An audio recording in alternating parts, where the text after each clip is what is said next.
Anytime I talk about an institution or I cover on one of my videos on AMC, a bank, investment firm, a brokerage firm, a fund, an ETF, buying chunks of shares of AMC, I have barely 25% of the viewers on the community really being bullish about that because they really tend to think that institution is a problem for AMC. Well, it's partly true. And in this video, I want to quickly cover what is the big problem and or not a problem. It's really a conundrum. Okay, it's a conundrum. Like it's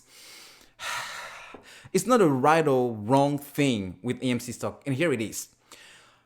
On one side of things, it is a good thing because whenever you have institutions putting money into a company, it's because they have an entire staff. They have an entire group of employees. So people who went to school, people who are specialized into that specific field, people who are so-called experts at what they do, they make this for a living and they do research based on how the market is going. They do research based on, how the algorithm that they coded into making sure that wherever they're putting money is going to bring them appreciation or passive income.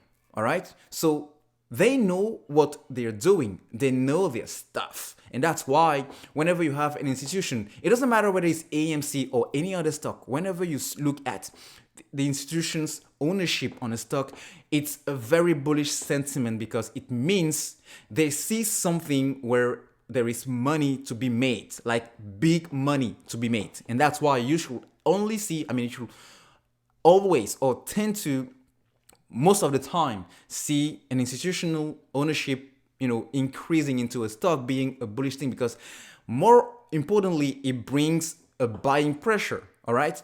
Now, the caveat to that into AMC stock is the very fact that they can also lend shares into to the short sellers. Why? Because to short sell a stock, you need to borrow it. All right. You don't have the stock, that's why you need to locate it.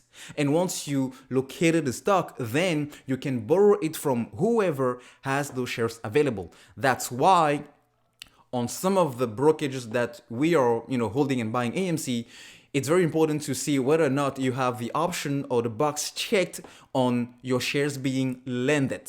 Okay, this is something you may even not being aware of, but it is the truth. All right, and that's why these companies or these firms getting into AMC, the big guys with the big pockets, they can see another way of making money besides the capital appreciation of the positions. If they get in at 33, like a lot of them right now, the stock is sitting at 52, they're making a ton of money, all right, because they're buying million shares or hundreds of thousands of shares. So whenever they are lending the shares, it gives the firepower to the short sellers to actually bring this, to their advantage by bringing this down, packaging everything, bundling it, and sending everything through dark pools. As we've seen, 70% of the volume has been going through dark pools for almost the last 2 months. So, and that's why some people will tend not to see institutional buying as a good thing. Well, that's why it's a caveat. That's why it's a conundrum because on one side of things, it's good because we need that buying pressure. We need we need all the buying pressure possible because this whole play is about billions of fake shares existing where almost 4 to 6 or even retail investors own almost the entire company. The entire existing amount of shares available for trading out there is being owned by retail investors. So it doesn't make sense that this thing is not even going to the moon yet. Why? Because they are making everything in their power to bring this down through manipulation. All right. So the ultimate thing here or solution